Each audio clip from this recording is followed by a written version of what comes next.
Guys, welcome to my YouTube channel DS Classes, and today I will teach you the chapter 6 of class 9 lines and angles. So let's get started.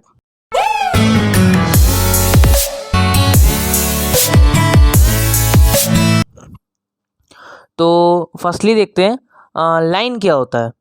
Line is a combination of many points placed so close together one after the other such that the length which is now formed extends to arm's infinity on either sides is called a line. तो देखो जो line होती है वो कई सारे points का एक मतलब कॉम्बिनेशन होती है, मतलब कई सारे मैनी पॉइंट्स का कॉम्बिनेशन होती है. वो जो लाइन होती है वो कई सारे पॉइंट्स से मिलकर बनी हुई होती है ना. कई सारे पॉइंट्स से मिलकर जो लाइन होती है वो बनी हुई होती है. प्लेस्ड सो क्लोज टुगेदर, और ये जो पॉइंट्स होते हैं वेरी क्लोज जो है होते हैं, काफ़ी क्लोज मतलब चिपके हुए होते हैं, मतलब काफ़ी close one after to other, मतलब एक के बाद एक. Such that the length which is now form extends to over infinity on either sides is called a line. और जो लेंथ होती है लाइन की वो दोनों तरफ से इन्फिनिटी की ओर मतलब जाती है ना. जो लेंथ होती है वो दोनों तरफ से इन्फिनिटी की तरफ जाती है, मतलब इन्फिनिटी की तरफ. इसका कोई एंड नहीं होता. लाइन जो होती है लाइन का कोई भी एंड नहीं होता है. ठीक है, लाइन का कोई भी एंड नहीं होता, ये दोनों साइड से इन्फिनिटी की तरफ जाती है. ठीक है, इसी देखो मैंने शो किया है ना, इन्फिनिटी की होता है इन्फिनिट का साइन. ठीक है ना, उल्टा 8 इन्फिनिट का साइन होता है. तो ये दोनों साइड से अनंत की ओर जाती है, मतलब इन्फिनिटिव की ओर जाती है. ठीक है, तो और इसको रिप्रेजेंट करा जाता है ए बी, मतलब जैसे ए बी, और ए बी के ऊपर लाइन बना देते हैं ऐसे.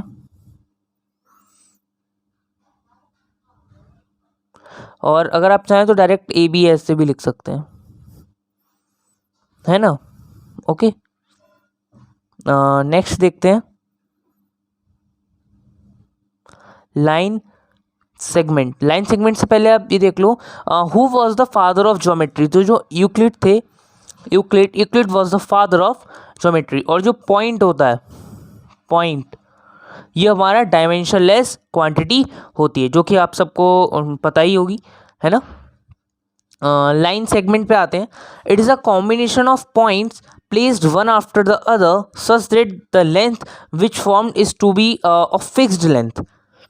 कोई भी डिफरेंस होता है, केवल इतना डिफरेंस होता है, जो लाइन होती है वो दोनों साइड से इन्फिनिटी की ओर जाती है. मतलब आप इसको मेजर नहीं कर सकते लाइन को, है ना. ये जो है दोनों साइड से इन्फिनिटी की तरफ जाती है, इसका कोई एंड नहीं होता, एंड पॉइंट.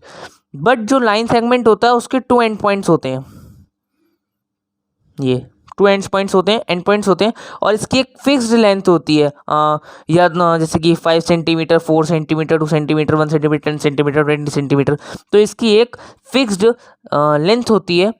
ओके, लिखा है ना, it is a combination of points. Line भी एक जो है क्या नाम है, पॉइंट्स का कॉम्बिनेशन होती है, और जो लाइन सेगमेंट होता है वो भी पॉइंट्स का कॉम्बिनेशन होता है. placed one after the other such that the length which formed is to be of fixed length. मतलब इसका मतलब हुआ जैसे कि जो इसकी जो लेंथ होती है वो फिक्स्ड होती है. जैसे कि ये एक है और इसकी मतलब मान लो ये 2 सेंटीमीटर है, तो इसकी एक फिक्स्ड लेंथ है और इसके 2 एंड पॉइंट्स होते हैं.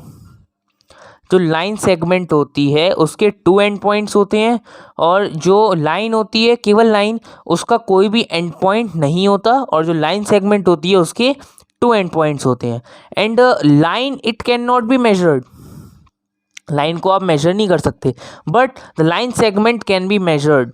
लाइन सेगमेंट को आप मेजर कर सकते हो.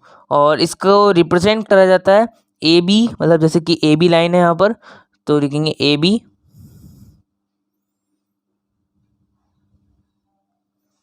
और इसके ऊपर ऐसे सेगमेंट मतलब लाइन सेगमेंट का साइन बना देते हैं.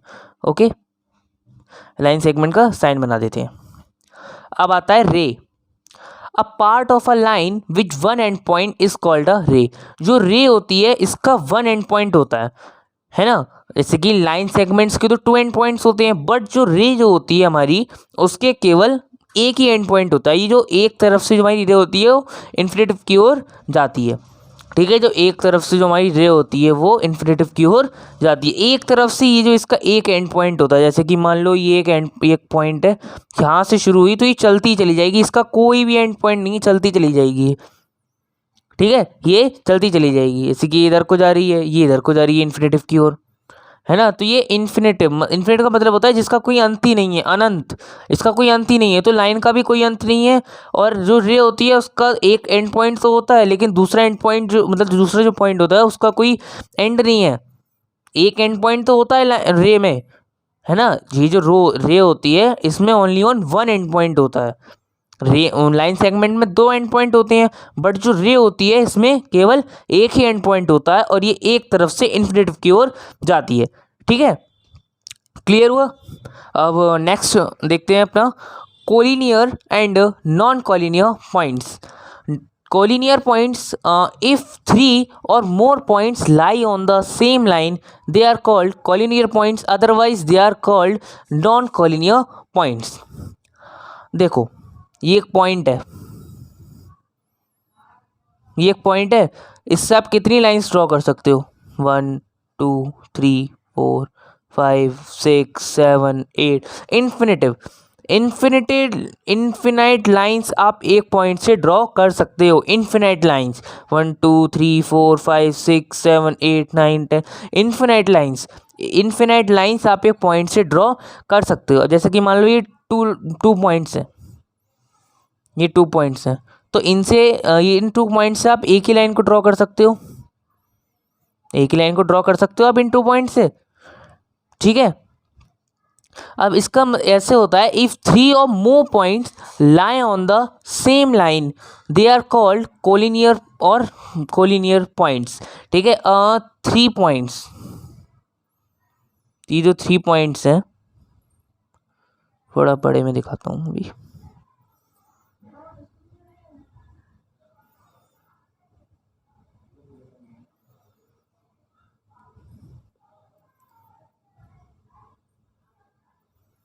ये 3 पॉइंट्स हैं, ये एक ही लाइन में लाई कर रहे हैं, एक ही लाइन में, तो ये क्या हो गए, कोलिनियर पॉइंट्स। यानी कि अब क्या बोल रही है definition, if 3 or more points lie on the same line, एक सेम लाइन में 3 या 3 से ज़्यादा पॉइंट अगर लाई करते हैं तो वो पॉइंट्स जो होते हैं वो क्या कहलाते हैं, collinear points, otherwise they are called non collinear points. अब नॉन कोलिनियर पॉइंट्स क्या होते हैं, देखो जैसे कि एक ये पॉइंट है, एक ये पॉइंट है, और एक ये पॉइंट है,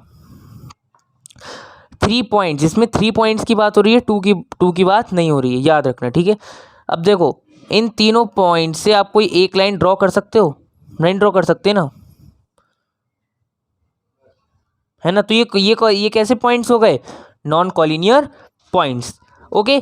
जो मतलब एक लाइन में अगर 3 पॉइंट या 3 से ज़्यादा पॉइंट, 1 2 1 2 3 4, है ना, 4 पॉइंट्स हैं। अब ये एक, बट ये जो 4 पॉइंट्स हैं ए बी सी डी, ये जो 4 पॉइंट्स हैं ए बी सी डी, ये एक ही लाइन में जो है लाई कर रहे हैं।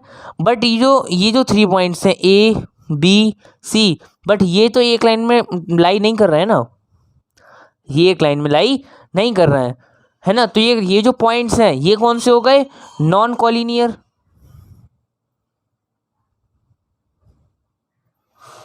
ओके। और ये जो पॉइंट्स हैं, these points are collinear points,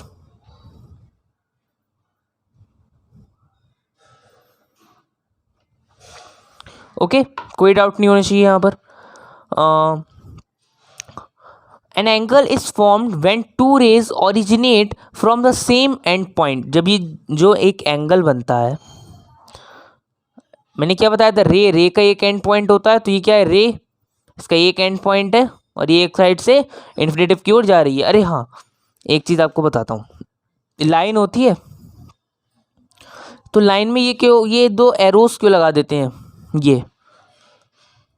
ये एरोज इस वजह से ये रिप्रेजेंट करने के लिए लगाई जाती है, रिप्रेजेंट करने के लिए लगाए जाते हैं कि जो लाइन है वो ख़त्म नहीं हुई है, मतलब वो चले जा रही है, आगे चले जा रही है, ये इस वजह से लगाए जाते हैं, ये शो करने के लिए कि जो लाइन है ये अभी रुकी नहीं है, मतलब इसका कोई एंड पॉइंट नहीं है, ये चल रही है आगे। आपका पेज ख़त्म हो जाएगा लेकिन लाइन नहीं ख़त्म होगी, आपका पेज कम पड़ जाएगा एक लाइन खींचने के लिए। इसलिए ये जो एरोस होते हैं ये लगाए जाते हैं। ठीक है, अब एक ये एंगल है ना, ये एक एंगल है। अब इसमें क्या लिखा है, an angle is formed when two rays originate from the same end point. कोई भी एंगल तब फॉर्म होता है, तब बनता है जब टू रेज ओरिजिनेट मतलब मिलती हैं एक एंड पॉइंट पर, एक एंड पॉइंट पे। And point means the end point is called the vertex of the angle. ये जो ये पॉइंट होता है इसको क्या बोलते हैं, vertex, vertex. Okay, it is an vertex of the angle. और ये जो होती हैं ये जो रेज, इनको बोलते हैं arms, arms of the angle. तब टू आर्म्स मतलब टू रेज एक पॉइंट पर ओरिजिनेट होती हैं, मिलती हैं, तो उन्हें तब एक एंगल बनता है ना। जब an angle is formed when two rays originate from the same end point, एक ही मतलब सेम वर्टेक्स पर टू रेज जब आकर मिलती हैं तब एक एंगल फॉर्म होता है, तब एक एंगल बनता है।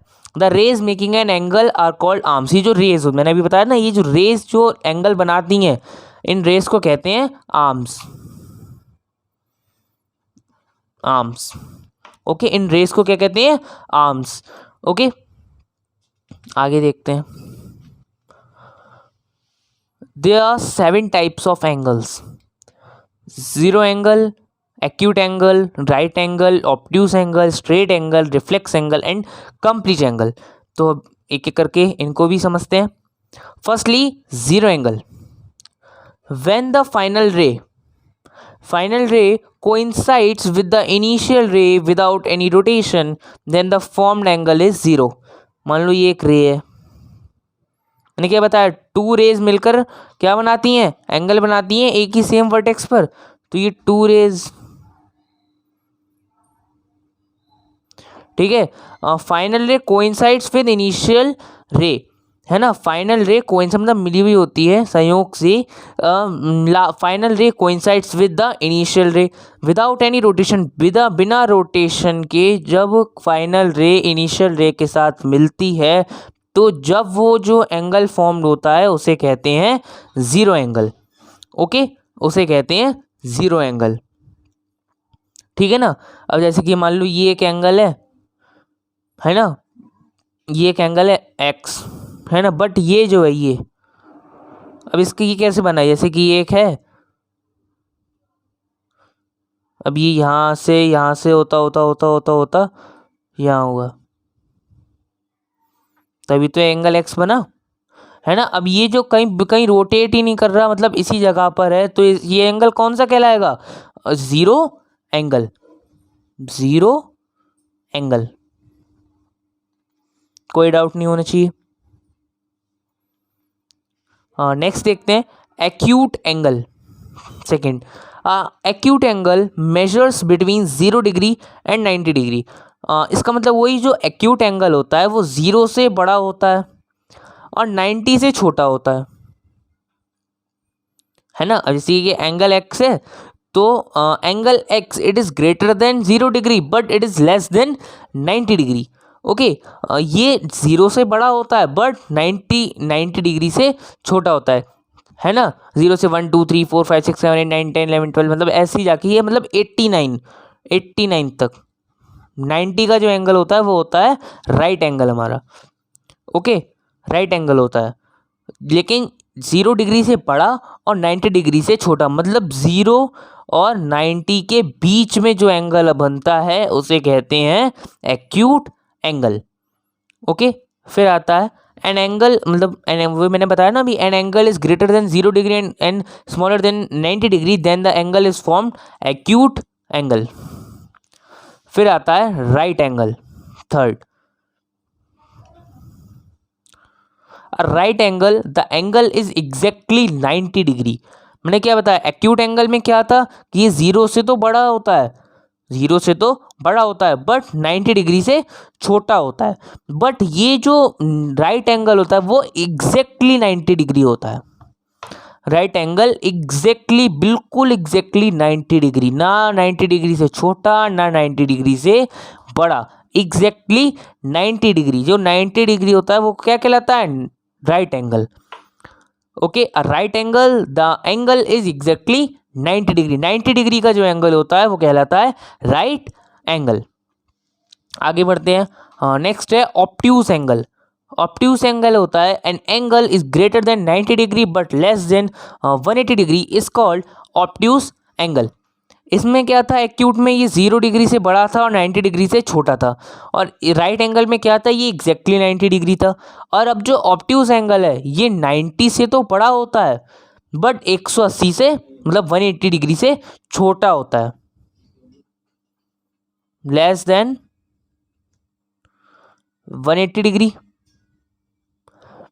ठीक है, एंड लार्जर देन मतलब greater than 90 degree.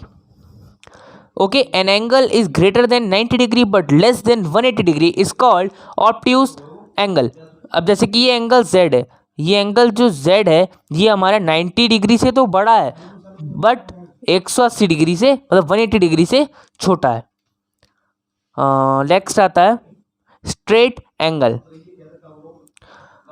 A straight angle, the angle is exactly 90 degree. और राइट एंगल में क्या था, ये एग्जैक्टली मतलब एग्जैक्टली 90 डिग्री था, सॉरी इसमें मैंने गलत बोल दिया। A straight angle, the angle is exactly 180 degree, है ना। 90 डिग्री में क्या था कि जो एग्जैक्टली वो सॉरी राइट एंगल में क्या था, ये एग्जैक्टली 90 डिग्री का था, बट स्ट्रेट एंगल में ये एग्जैक्टली 180 डिग्री का होता है। और 180 डिग्री का एंगल ऐसे बनता है, बिल्कुल स्ट्रेट लाइन, बिल्कुल स्ट्रेट लाइन। जैसे कि ये रहा 90, ये रहा 90, और यहाँ से जब ये आगे बढ़ता है यहाँ पर तो ये क्या बन जाता है, 180 डिग्री, 180 डिग्री है। तो टू रेज अपोजिट, वर्टेक्स के अपोजिट जब टू रेज होती हैं वो जब मिलती हैं तो उसे कहते हैं 180, मतलब 180 डिग्री बनाती हैं, 180 डिग्री का एंगल बनाती हैं। Straight angle, the angle is exactly 180 degree. ये जो एंगल होता है ये एग्जैक्टली 180 डिग्री होता है। अभी जो एस है एंगल, ये एस क्या, एग्जैक्टली 180 डिग्री, बिल्कुल स्ट्रेट लाइन। इसका जो मतलब एंगल होता है वो ऐसे बनता है, बिल्कुल स्ट्रेट लाइन। ओके, और राइट एंगल ऐसे बनता है, बिल्कुल मतलब 90 डिग्री का जो एंगल होता है वो ऐसे बनता है। ओके, फिर आता है reflex angle. An angle which is greater then 180 degree but less than 360 degree is called a reflex angle. Okay, देखो ये ऊपर क्या था, स्ट्रेट एंगल में ये एग्जैक्टली 180 डिग्री था, बट रिफ्लेक्स एंगल में ये 180 डिग्री से जो है 180 डिग्री से बड़ा है और 360 डिग्री से छोटा है। ठीक है, तो जो 180 डिग्री से बड़ा होता है और 360 डिग्री से छोटा होता है उसे कहते हैं रिफ्लेक्स एंगल। ओके, इसका जो एंगल ये जो रिफ्लेक्स एंगल ऐसे बनता है। ओके, यहाँ पर आ गया इतने में 90 डिग्री, और यहाँ से आगे बढ़ा मतलब 180 डिग्री से बड़ा होता है ना, तो ये 180 से बड़ा है यहाँ पर, तो ये कैसे बनेगा, ऐसे। ठीक है, तो ये 180 डिग्री से बड़ा होता है और 360 डिग्री से छोटा होता है। तो जो भी एंगल 180 डिग्री से बड़ा होता है और 360 से छोटा होता है उसे क्या कहते हैं, रिफ्लेक्स एंगल। ओके, फिर देखते हैं, फिर आता है कंप्लीट एंगल। कंप्लीट एंगल क्या होता है, if after one whole rotation the final ray coincides with incident ray then the angle is formed is known as complete angle. देखो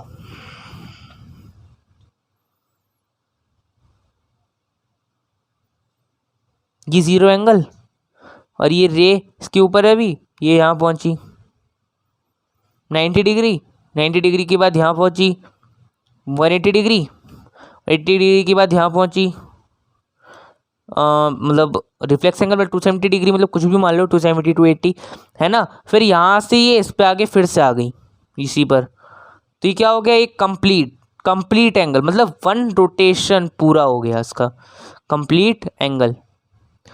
if after one whole rotation, एक पूरे whole मतलब एक whole rotation मतलब पूरे रोटेशन के बाद the final, जो फाइनल रे होती है कोइंसाइड्स विद इंसिडेंट रे, जो कोइंस मतलब मिलती है इंसिडेंट रे से, then the angle is form is known as complete angle. तो उसके बाद जो एंगल बनता है उसे क्या कहते हैं, कंप्लीट एंगल। अब देखो जीरो और कंप्लीट में बिल्कुल भी कंफ्यूज मत होना, जीरो और कंप्लीट में बिल्कुल भी कंफ्यूज मत होना। जीरो में क्या था, जीरो बिना रोटेशन के, बिना किसी रोटेशन के यहीं के यहीं अटका हुआ है, ना यहाँ गया है ना यहाँ गया है ना यहाँ गया है, यहीं के यहीं अटका हुआ है, ठीक है। सॉरी ये तो कंप्लीट नहीं, रिफ्लेक्स है। देखो ये क्या है, जीरो एंगल, ये जीरो एंगल है और ये कंप्लीट एंगल है ना, ये पूरा वन होल रोटेशन करके आता है, ठीक है। तो ये क्या कहलाता है, कंप्लीट एंगल, ओके। कंप्लीट और रिफ्लेक्स में बिल्कुल भी कंफ्यूज नहीं होना है। जीरो एंगल क्या होता है, जीरो एंगल में वो मतलब बिना किसी रोटेशन के जो हमारी फाइनल रे होती है वो इंसिडेंट रे के साथ कोइंसाइड करती है, फिर उसके बाद जो एंगल बनता है उसे कहते हैं जीरो एंगल, बिना किसी रोटेशन के साथ। फिर और कंप्लीट एंगल क्या होता है, एक पूरे रोटेशन के बाद जो final ray coincides with incident ray, then the angle is formed is known as complete angle. उसके बाद जो एंगल बनता है उसे क्या कहते हैं, कंप्लीट एंगल। अब आता है adjacent angle. Two angles are adjacent if they have a common vertex, एक कॉमन वर्टेक्स होना चाहिए उनमें, तब वो एंगल्स एडजेसेंट होंगे। They have a common arm, adjacent का मतलब मिले हुए, ठीक है। और they have non common arms on opposite sides of the common arms. अब देखो इसे इसके डायग्राम से समझाता हूँ। देखो ये एक हमारी वर्टेक्स है और ये एक आर्म है, कॉमन आर्म, ठीक है। इसके अपोजिट क्या लिखा हुआ है, नॉन कॉमन आर्म्स होनी चाहिए, तो एक ये रही, एक ये रही, ठीक है। ये कॉमन वर्टेक्स, ये कॉमन आर्म्स, ये कॉमन आर्म, और इस कॉमन आर्म के दोनों अपोजिट साइड ये क्या है, नॉन कॉमन आर्म्स। तो ये क्या हो गया, एक एडजेसेंट एंगल, ठीक है। तो A B D and D B C are adjacent angles, okay. इसमें क्या होना चाहिए, एक कॉमन वर्टेक्स होना चाहिए, इसी वर्टेक्स से तीनों रे जा रही हैं, कॉमन आर्म होना चाहिए। ये देखो दोनों एंगल्स में ये आर्म आ रही है, बी डी रे है और डी बी सी, तो बी डी रे इसमें भी है, तो ये क्या हो गई, कॉमन दोनों में, ये कॉमन आर्म होनी चाहिए। और टू नॉन कॉमन आर्म्स होनी चाहिए कॉमन आर्म के अपोजिट। अब ये कॉमन आर्म है, इसके अपोजिट ये है, इसके अपोजिट ये है, नॉन कॉमन आर्म, ये इस अपने एंगल में, ये अपने एंगल में है, तो ये क्या होंगे, नॉन कॉमन, और ये कॉमन आर्म के अपोजिट है, तो ये एंगल कौन सा हो गया, एडजेसेंट एंगल्स, ओके। नेक्स्ट देखते हैं लीनियर पेयर। इफ अ रे stands on a line then the sum of two adjacent angles formed is 180 degree. देखो एक स्ट्रेट लाइन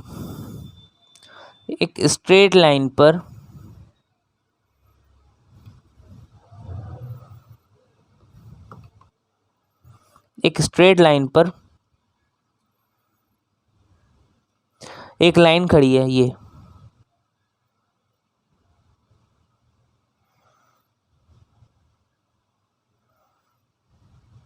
ठीक है, एक लाइन खड़ी है, तो ये क्या हो गया, एडजेसेंट एंगल्स। देखो कॉमन वर्टेक्स है, ये स्ट्रेट एंगल हुआ नहीं हुआ, ये स्ट्रेट लाइन है ना। तो देखो मतलब सॉरी स्ट्रेट लाइन है, तो देखो यहाँ पर ये कॉमन वर्टेक्स, ये कॉमन आर्म दोनों में आ रही है, देखो d B c and D B a दोनों में आ रही है, डी बी, और ये नॉन कॉमन आर्म्स इसके अपोजिट, ये अपने एंगल में ए बी, ये अपने एंगल में बी सी, है ना। तो ये क्या हो गया, एडजेसेंट एंगल्स।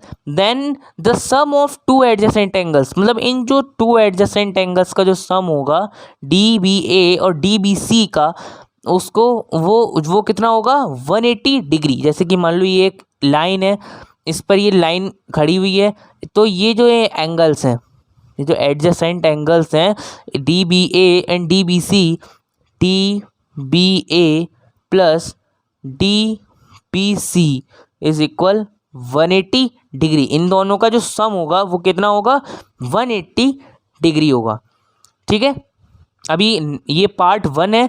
पार्ट 2 में इसको मैं प्रूव भी करूँगा, इसकी थ्योरम भी है, इसको मैं प्रूव करूँगा तो आपको और अच्छे से क्लियर हो जाएगा। ओके, और अभी तो क्लियर भी हो जाना चाहिए इसी पार्ट में, क्योंकि एक लाइन जो है उस पर एक लाइन खड़ी हुई है, मतलब एक स्ट्रेट लाइन पर एक लाइन खड़ी हुई है, मतलब स्टैंड है, फॉर रे स्टैंड ऑन अ लाइन। तो जो दो एडजेसेंट एंगल्स हैं, ये D B and D B C adjacent angles हुए ना। तो ये जो एडजेसेंट एंगल्स का, इन दोनों को जब आप ऐड करोगे तो ये दोनों का जो सम होगा इनका किसके बराबर होगा, 180 degree.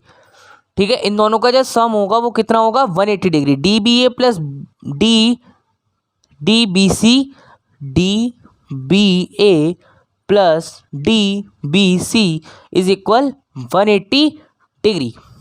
Let's clear. Okay, last topic देखते हैं, वर्टिकली अपोजिट एंगल्स। देखो वर्टिकली अपोजिट एंगल्स क्या होते हैं, जैसे कि ये line A B and C D, line A B and C D intersect at O. ये जो लाइन ए बी, लाइन जो ये ए बी है एंड सी डी इंटरसेक्ट कर रही हैं ओ पर।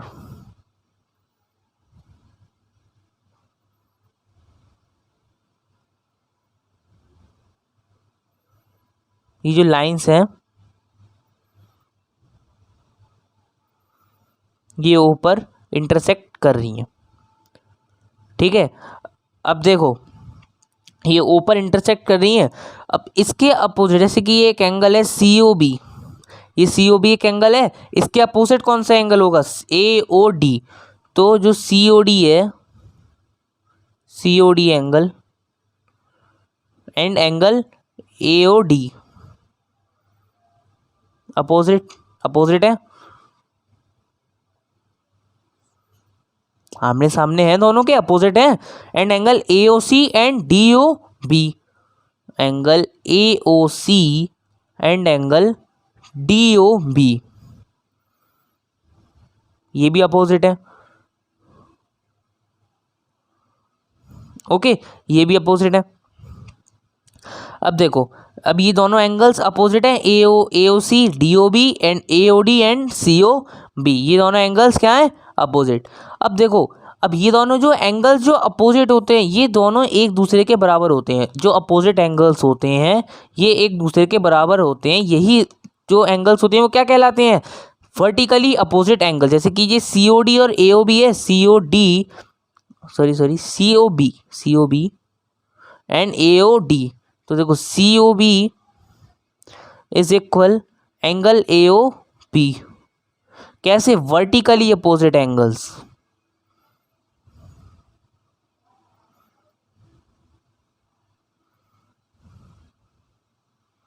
ये आमने सामने के जो एंगल्स होते हैं अपोजिट एंगल्स, उन्हें क्या कहते हैं हम, वर्टिकली अपोजिट एंगल्स। और ये जो एंगल्स होते हैं क्या होते हैं, equal by vertically opposite angles. ये देखो ये एंगल इसके इक्वल है और ये एंगल इसके इक्वल है। ठीक है, तो ये क्या हो गए, वर्टिकली अपोजिट एंगल्स हो गए। और similarly A O C and D O B, angle A O C is equal D O B, कैसे इक्वल हो गए, वर्टिकली अपोजिट एंगल्स। भाई ये देखो ये एक दूसरे के आमने सामने है नहीं है, ए O C and D O B ये एक दूसरे के आमने सामने एंगल है, अपोजिट हैं। तो ये जो अपोजिट एंगल्स होते हैं ये क्या होते हैं, इक्वल। ये जो एंगल्स होते हैं ये इक्वल होते हैं। ओके, कोई डाउट नहीं होना चाहिए इसमें। तो ये पार्ट ए यहीं ख़त्म होता है। ओके, पार्ट 2 बहुत जल्दी आएगा। और इस वीडियो से रिलेटेड आपको कोई भी डाउट हो, आप तुरंत मुझे कमेंट सेक्शन में कमेंट करें, आपको तुरंत आपके क्वेश्चन का आंसर आपको 24 आवर्स में मिल जाएगा। Okay, thank you so much for watching, bye.